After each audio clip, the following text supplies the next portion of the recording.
어젯밤 서울 반포대교를 달리던 검은색 포르쉐 차량이 다리 및 한강 둔치로 추락하는 충격적인 사건이 발생했는데요. 차량에서 다량의 마취성 약물이 발견돼 경찰이 집중 조사를 벌이고 있습니다. 과연 최근 약물 운전 사고 사례가 잇따르는 이유는 무엇일지 자세히 짚어보도록 하겠습니다. 네, 이 밖에 박수홍 씨 친형 유죄 선고 등 주요 사건 사고 소식 임주혜 변호사와 함께 얘기 나눠보겠습니다. 어서 오세요. 네, 안녕하세요. 예, 안녕하십니까. 앞서 저희 취재기자 리포트 통해서 자세한 내용을 살펴봤는데 어젯밤 8시 44분경이었습니다.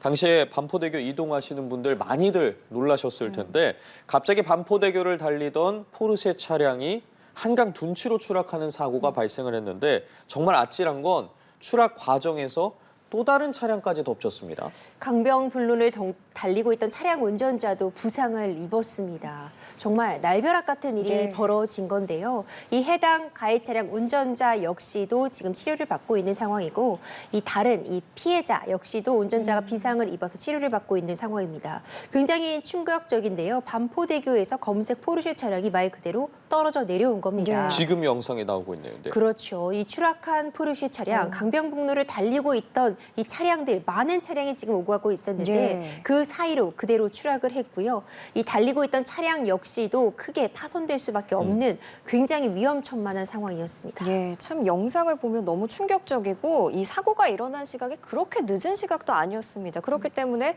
근처 지나는 분들도 많으셨을 텐데 그렇다면 도대체 왜 이런 사고가 났을까 궁금한데 보니까 차량 안에서 다량의 약물이 발견됐다고요? 그렇습니다. 현재까지 조사된 바에 따르면요. 추락한 차량 안에서 마취성 약물이 다량으로 발견됐다고 합니다. 약병이며 주사기 등등이 무더기로 발견이 된 건데요. 약물 운전 혐의가 강하게 의심이 되고 있습니다. 결국 이 30대 포르쉐 여성 운동자 마약 혐의로 체포가 되었고 긴급 체포가 되어서 약물 운전을 했는지 여부, 마약류 관리법 위반 사항이 있는지 등에서 좀 집중적으로 조사를 받고 있습니다. 이제 아직까지는 이런 약병이나 주사기까지가 발견된 부분까지 확인이 됐고요.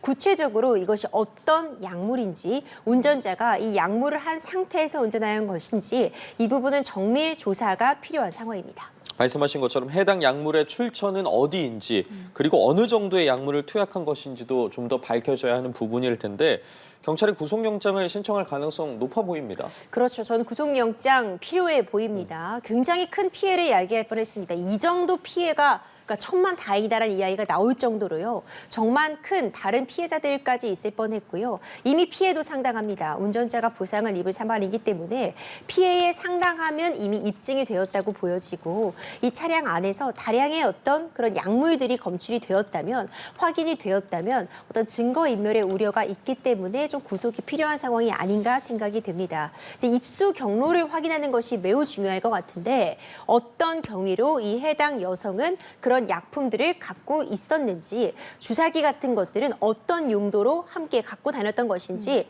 이런 부분에 대해서 좀 집중적인 조사가 필요해 보입니다. 네, 이 여성이 추락하는 과정에서 부서진 교량 시설물, 쇠 파편이 떨어지면서 강변북로를 주행하던 차량 3대가 잇따라 파손되는 2차 사고도 발생을 했는데 그러면 이 2차 피해에 대한 배상 책임도 포르쉐 운전자가 지게 되는 건가요? 그렇죠. 당연히 원래 이 원인을 제공한 이 가해 차량 운전자 측에서 배상할 필요성들이 있습니다. 이 도로에 파편들이 튀다 보니까 다른 차량의 타이어라던가 아니면 다른 차량의 기스 같은 부분이 날 수밖에 없고요. 실제로 파손된 차량들도 존재합니다. 이 부서진 교량 시설물 파편의 2차 사고가 발생했기 때문에 이 부분에 대해서도 책임을 물을 수밖에 없어 보이고요. 일단 이번 사안 같은 경우 이 가해 차량의 보험사에서 1차적으로 어느 정도 해결이 가능할 텐데 지금 만약 약물 운전 혐의, 그러니까 고의로 이렇게 약물을 투약한 상황에서 약을 복용한 상황에서 위험한 상황을 스스로 야기해 운전을 해서 사고를 냈다면 보험사에서는 이 해당 가해 차량 운전자에게 또 구상권 청구 등이 가능한 상황이어서 일단 피해액을 산정하는 데도 좀 시간이 걸릴 것 같고요. 사고 원인 파악 이후에 보험사와도 어떤 법적 공방이 충분히 있을 수 있는 상황으로 보여집니다.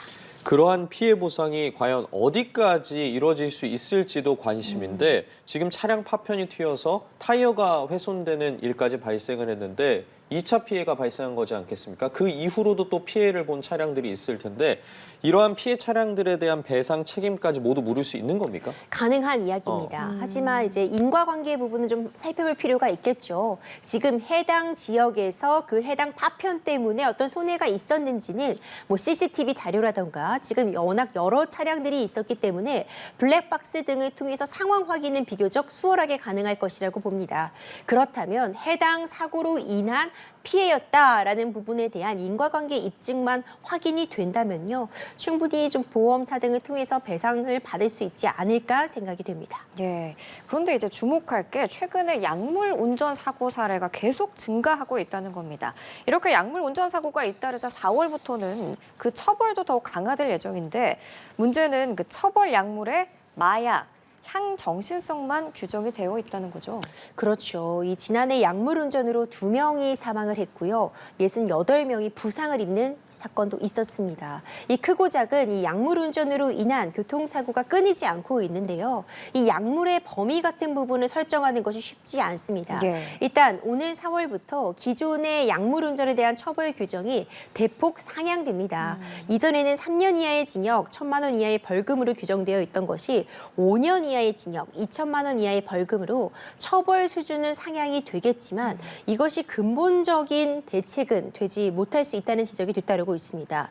일단 운전이 전면적으로 금지되는 처벌 약물은 이제 마약 그리고 향정신성 의약품 등으로 규제가 되어 있는데 네. 이제 경우에 따라서는 어떤 약물과 커피 뭐 약물과 에너지 드링크 등을 함께 복용했을 때 지금 운전 금지 약품은 아닐지라도 정반대에 또 굉장히 큰 효과를 나타낼 수 있어서요. 그러니까 일단 내 컨디션에 따라서 내 몸의 상태에 따라서 조금이라도 어떤 약을 먹은 상태라고 한다면 컨디션이 좋지 않은 상황이라면 일단 운전대를 잡지 않는 것이 가장 중요할 것 같고요. 이런 처벌 규정의 상향도 물론 효과가 충분히 있으리라고 보지만 그보다도 교육 등을 통해서 내가 감기약이라도 먹었을 때는 운전을 조심해야 된다라는 부분이 좀 명확하게 인지될 교육될 필요가 있을 것 같습니다. 그러한 부분이 필요하기 때문에 결국에 대한약사회에서도 약물운전 기준이 되는 성분 범위가 협소하다. 지난 3일에 자체적인 가이드라인을 제시를 했는데 언급해 주신 일부 감기약을 비롯해서 여드름 치료제도 해당 목록에 들어갔습니다. 명확한 금지 약물 합의도 필요해 보이고 이를 알리는 것도 중요하지 않겠습니까? 감기가 걸렸을 때 뭐 얼만큼 약을 복용했을 때는 운전하지 말아야 되는지 이 부분에 대한 기준도 좀 판단하기가 모호할 것 같습니다. 굉장히 중요한 지적을 해주셨습니다. 이제 이런 부분들 때문에 대한약사회에서 이제 약국에서 복약 지도를 위해서 참고할 수 있는 그런 가이드라인을 일단 만든 건데요. 네. 이 운전을 하기 전에 복용했을 때, 섭취했을 때 주의해야 되는 양품들을 공개한 겁니다. 그러니까 이제 단계적으로 좀 주의가 필요하다 내지는 이건 졸음을 유발한다거나 시야를 뿌옇게 할 수 있으니 이 약을 복용한 이후에는 운전을 해서는 안 됩니다라는 차원의 복약 지도가 가능한 것인데 이것은 일단 현재로서는 어디까지나 가이드라인이지 실제로 처벌로 이어지는 기준은 아니라는 점에서 예. 하지만 참고는 꼭 할 필요가 있을 것 같고요. 이런 부분들이 법제화되어서 좀 더 반영될 필요가 있지 않나 생각합니다. 이번에 이 대한약사회에서 발간한 이 가이드라인을 보면 우리가 자주 먹는 성분의 감기약 역시도 운전을 하기 전에 섭취를 하면 주의가 요한다라는 부분이 명시가 되어 있고요. 이 여드름 치료제라던가 그 외에 뭐 식욕억제제 같은 부분들 섭취 이후에 어떤 이 착란 증상이라던가 졸음을 유발할 수 있는 약품으로 분류가 되어서 운전을 하기 전에는 주의해야 된다는 부분이 명확하게 나와 있습니다. 그러면 짧게 그 규정되어 있는 약물을 복용하고 운전하다가 사고가 나면 어느 정도 처벌 수위를 받을 수 있는 거예요? 이전에는 사실 3년 이하의 징역, 1,000만 원 이하의 벌금 정도여서요. 네. 이 실제로 처벌이 이어지더라도 좀 솜방망이다라는 지적이 있었습니다. 그리고 구체적으로 언제 이 약을 복용해서 어느 정도 효과가 있는 상태에서 운전한 것인지 이런 부분에 따라서 상황에 따라 달리 판단될 여지가 많았는데요. 물론 이 약물 운전까지 가지 않고 훈방 처리가 된다거나 어떤 운전상의 과실이 인정되지 않는 사례, 단순 교통사고로 처리된 사례도 상당했습니다. 예. 하지만 이제는 이제 처벌 규정이 좀 상승되는 만큼 좀 더 이런 부분에 대해서도 이 처벌 수준이 높아지지 않을까 예측이 되고 있습니다. 이번 주제는요. 참 긴 법정 다툼이었습니다. 방송인 박수홍 씨의 소속사를 운영하면서 수십억 원을 횡령한 혐의로 기소된 박수홍 씨의 친형에 대해서 대법원도 결국 실형을 확정지었습니다. 그렇습니다. 이 박수홍 씨의 친형 횡령 혐의로요. 대법원에서 징역 3년 6개월 확정이 됐습니다. 이 박수홍 씨의 친형이 박순영 씨가 이 오랜 기간 방송 생활을 하면서 벌어온 출연료 그리고 이 기획사를 운영하면서 법인카드 등을 형수가 유용했다. 이런 혐의를 받고 있었는데요. 친형 부부 10년간 출연료 48억 원 가량을 빼돌렸다는 그런 혐의를 받아왔습니다. 이제 1심보다 2심에서 형량이 대폭 상향이 되었고 대법원에서는 2심 취지 그대로 유죄를 인정해서 이 친형에 대해서는 징역 3년 6월 그리고 이 법인카드를 사적으로 유용한 혐의를 받고 있는 이 형수에 대해서는 징역 1년에 집행유예 2년이 선고가 되었습니다. 예, 말씀 주신 것처럼 2심과 대법원이 1심보다 더 무거운 형량을 판단했거든요. 판단이 엇갈린 결정적 이유는 뭐였을까요? 일단 이 액수가 이 항소심에서 좀 더 인정된 부분이 있습니다. 특히 이 형수가 사용한 이 법인카드의 사용처 등이 뭐 태권도장이라던가 키즈카페, 그러니까 박수홍 씨의 업무를 위해서 사용한 것으로 볼 수 없다라는 부분이 인정된 점 한 가지를 꼽을 수 있고요. 그리고 이 항소심 재판부 그리고 대법원에서도 그 취지가 그대로 이어졌기 때문에 이 죄질이 매우 좋지 못하다라는 측면이 이 처벌 기준을 상향시킨 결정적인 좀 근거가 되고 있습니다. 그러니까 아무리 가족일지라도 가족 간이기 때문에 더 엄격하게 금전적인 부분은 서로 합의하에 진행이 됐어야 됨에도 불구하고 가족이라는 점을 이용해서 박수홍 씨의 재산을 친형이 함부로 사용했다라는 부분을 항소심 재판부에서는 굉장히 엄중히 꾸짖었다고 볼 수 있는데요. 이런 부분들 때문에 정말 오랜 시간 박수홍 씨가 법적 공방을 벌여왔는데 이 마침표를 찍게 되었습니다. 그래서 박수홍 씨 친형의 실형 선고와 관련된 이야기 나누고 있었는데 박수홍 씨의 친형뿐만 아니라 형수 또한 유죄가 확정이 됐습니다. 그렇습니다. 이 형수가 받았던 혐의는요. 이 법인카드 같은 부분들을 사적으로 유용한 부분이 문제가 됐는데 1심에서는 죄가 인정되지 않는다고 보아서 무죄가 선고됐던 바가 있습니다. 하지만 항소심에서는 이 배임 혐의가 인정된다고 보았는데요. 결국 법인과 관련해서 법인의 업무가 아님에도 불구하고 개인적으로 본인의 가족들을 위한 카드 사용 부분이 인정이 된 겁니다.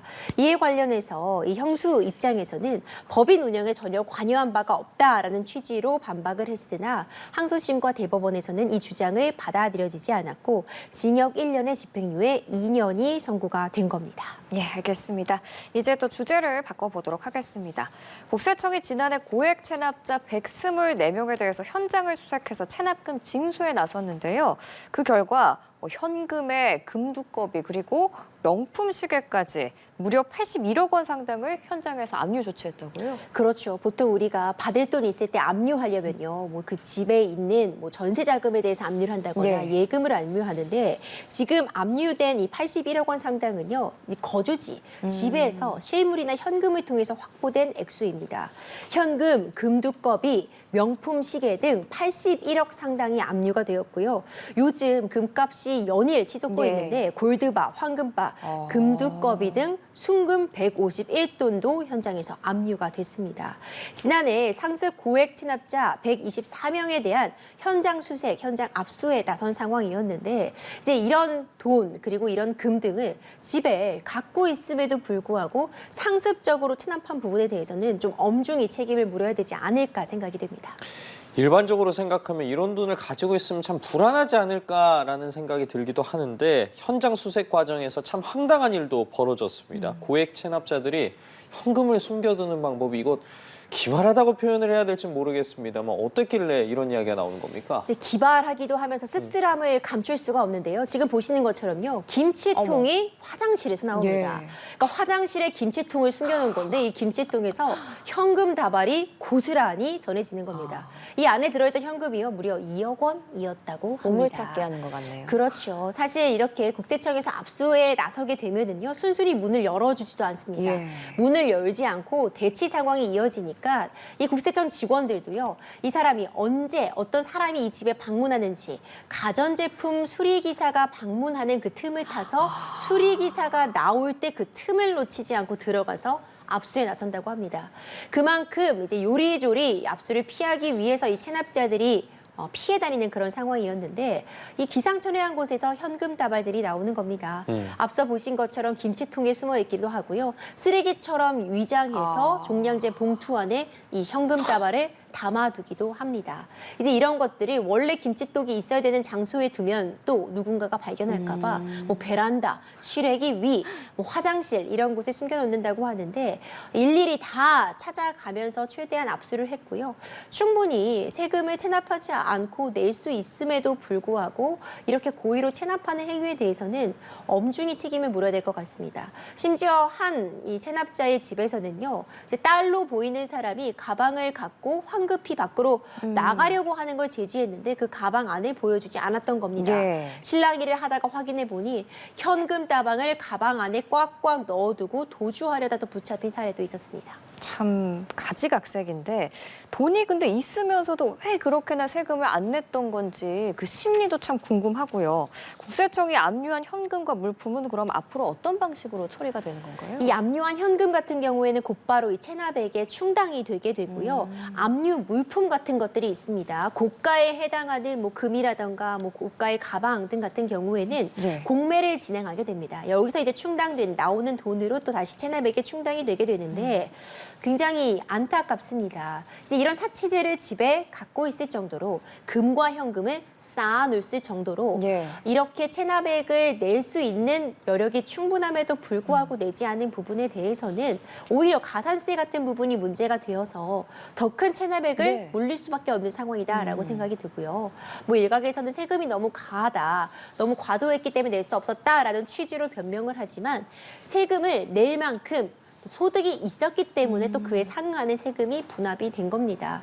이제 이런 부분들을 보자면 이렇게 보물찾기식처럼 김치독에서의 현금 다발, 쓰레기 더미 안에서의 금두껍이 너무 씁쓸한 상황이 아닌가 싶고요. 1차 공매가 3월 6일부터 10일까지 진행이 된다는 소식까지 함께 전해드리려고 합니다. 국세청이 압류한 현금이라던가 물품 잘 압류가 되면 그나마 다행이겠습니다만 앞서 저희가 실제 사례들을 통해서 살펴본 것처럼 이 압류 과정에서 웃지 못할 일이 벌어지기도 합니다.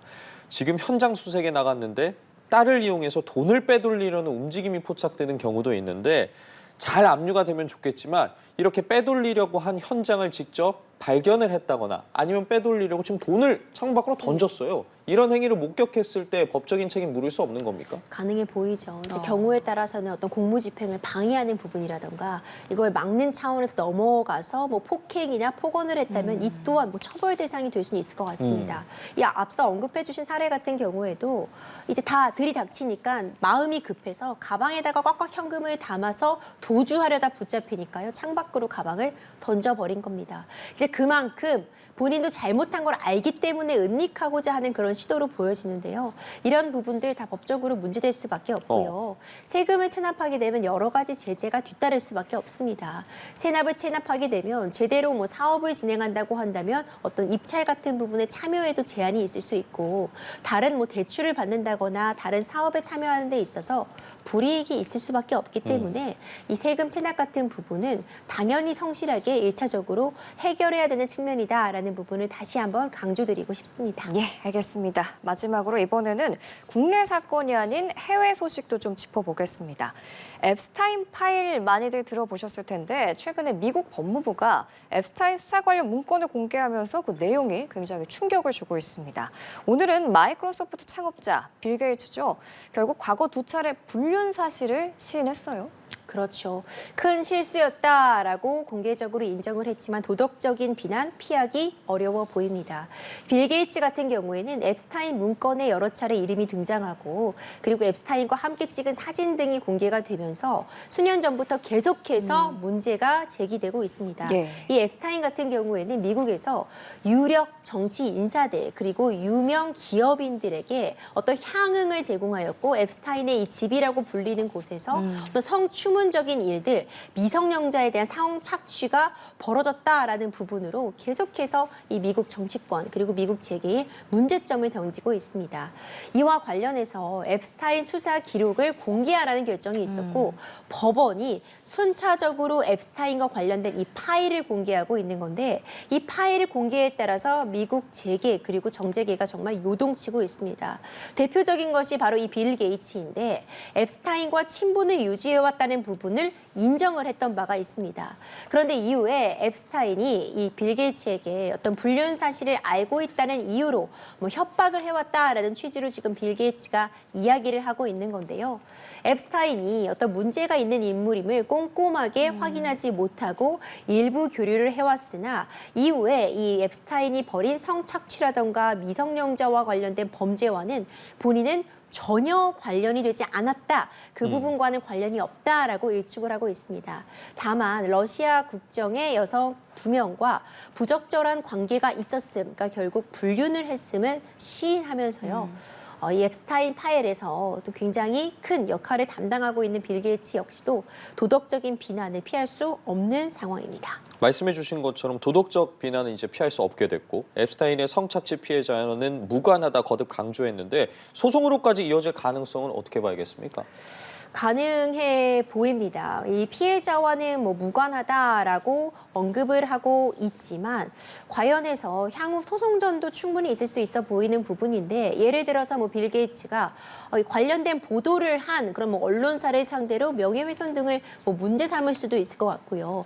경우에 따라서는 빌 게이츠 역시도 어떤 피해자와 관련이 있다라는 부분을 언급을 하면서 피해자들이 나서서 또 민사소송, 배상 청구 등도 진행할 수 있기 때문에 이 앱스타인 파일 공개와 관련된 이 파장은 어디까지 갈지 그리고 어느 소송까지 진행이 될지가 예측도 하기 어려운 상황이다라고 보여집니다. 그 파일 안에 상당히 거물급 인사들도 거론이 돼 왔는데 클린턴 행정부 재무장관을 지낸 진보경제학의 거두 레리 서머스도 하버드대 교수직을 사임했습니다. 이건 어떤 생각일까요? 그렇죠. 이 경제학자 중에서도 지금 가장 큰 영향력을 발휘하고 있었던 레리 서머스 교수도요. 하버드대 교수직 내려놨습니다. 내려놓을 수밖에 없었던 것이 앱스타인 파일과 관련해서 계속해서 이 레리 서머스 교수의 이름이 등장했기 때문인데요. 이 레리 서머스 역시도 앱스타인과 함께 주기적으로 연락을 주고받았고 관련해서 본인의 여성 문제에 대해 앱스타인에게 조언을 구하는 그런 메시지가 공개가 되면서 파장이 커졌습니다. 결국 학계에서도 사실 제명 수순을 밟게 되었고 이 레리 서머스 역시도 앱스타인의 범죄 사실과는 본인은 무관하다라고 선을 긋고 있지만 앱스타인과 긴밀한 어떤 관계를 유지해왔음, 이전에 만남이 있었고 문자, 전화 등을 주고받았음이 확인된 이상 교수직 사임은 좀 불가피하지 않았나 생각이 됩니다. 참 여러 인물들이 오르내리고 있는데 뿐만 아니라 미국의 트럼프 대통령 역시 관련해서 계속해서 이야기가 나오고 있습니다. 트럼프 대통령 자신이 이 사망한 억만장자인 앱스타인에게 외설적인 그림이 담긴 편지를 보냈다고 보도한 언론을 상대로 무려 13조의 규모에 달하는 천문학적인 소송을 제기했습니다. 이건 어떤 이야기입니까? 이제 100억 달러의 손해배상 청구를 제기한 상황인데요. 본인이 앱스타인과 어떤 밀접한 관련이 있었고 앱스타인에게 외설적인 그림이 담긴 편지를 보냈다라는 보도를 한 언론사를 상대로 이에 따른 책임을 묻겠다라고 하면서 정말 천문학적인 규모 13조에 육박하는데 손해배상 청구를 제기한 겁니다. 이 앱스타인과 트럼프의 어떤 관련성에 대해서도 계속해서 이야기가 나왔고 앱스타인 문건이 추가로 공개될 때마다 뭐 트럼프와 관련된 내용이 있는지 역시도 굉장히 초유의 관심사가 되고 있는 부분인데요. 해당 언론사 이 발행사 역시도 사실 확인 후 뭐 강력하게 대응할 것이다라는 입장을 펴고 있기 때문에 이 일명 앱스타인 스캔들로 둘러싼 법적 다툼 그 규모가 커질 수밖에 없는 상황입니다. 보시는 것처럼 이제 젊은 시절 트럼프가 앱스타인과 함께 그리고 다른 여성들과 함께 찍은 사진들이 공개가 됐는데 이 트럼프 대통령은 단순히 지인, 뭐 파티 행사장에서 찍힌 것에 불과하다라는 취지로 이야기를 하고 있고요. 워낙 영향력이 클 수밖에 없는 그런 부분들이기 때문에 트럼프 대통령 입장에서는 이것이 악의적으로 유포된다면 강경하게 대응하겠다라는 입장을 좀 공개적으로 천명하기 위해서라도 천문학적 액수를 일단 불러본 것이 아닌가 생각이 됩니다. 네, 뭐 트럼프 대통령부터 레리 서머스 교수 그리고 빌 게이츠까지 전 세계적으로 굉장히 유명한 인물들이잖아요. 이들이 법적 대응에 나서면 한국 소송 체계와는 뭐 어떤 점이 가장 큰 차이점이에요? 일단 한국이든 미국이든 내가 어떤 정신적인 손해를 입었다거나 피해가 있었다라고 한다면 민사적인 배상 청구를 구할 수 있음은 동일합니다. 예. 예. 그 내가 끼친 손해와 이 발생한 이 실제 손실 간의 어떤 인과관계를 입증해야 된다는 점까지는 동일하지만 그 규모 측면에서는 미국이 훨씬 더 클 수 있다라는 부분이 가장 큰 차이점입니다. 이제 우리나라 같은 경우에는 기본적으로 위자료 액수가 그렇게 크게 인정되지 않습니다. 예. 그래서 위자료가 좀 현실화돼야 된다, 이 손해배상 액수가 현실화돼야 된다라는 주장이 계속 힘을 얻고 있는 건데 미국 같은 경우에는 뭐 징벌적 손해배상이라고 해서 실제 손실보다도 훨씬 큰 손해배상액이 인정이 되기도 하고요. 기본적으로 이 손해의 규모를 책정함에 있어서 이 국내보다 훨씬 더 좀 넓게 인정되는 측면이 있기 때문에 이런 소송전으로 불사하게 된다면 그 액수가 상당하고 다만 또 소송 시간도 대한민국에 비해 훨씬 더 오래 걸린다는 측면도 지적할 수 있습니다. 이제 이런 부분들이 맞물려서 앱스타인과 관련된 문건이 공개될 때마다 이 이름이 언급되는 인물들에 대한 수사와 더불어서 이 인물들이 또 강경 대응하겠다라고 나선다면 뭐 형사 처벌은 형사 처벌대로 받을 수 있는 상황이고 민사적으로 서로 손해배상을 구하는 상황이 당분간 몇 년간 계속될 수 있는 상황이라고 보여집니다. 예, 그 파장이 어디까지 이어질지 지켜봐야겠습니다. 지금까지 임주혜 변호사와 각종 사건 사고 소식 짚어봤습니다. 말씀 고맙습니다.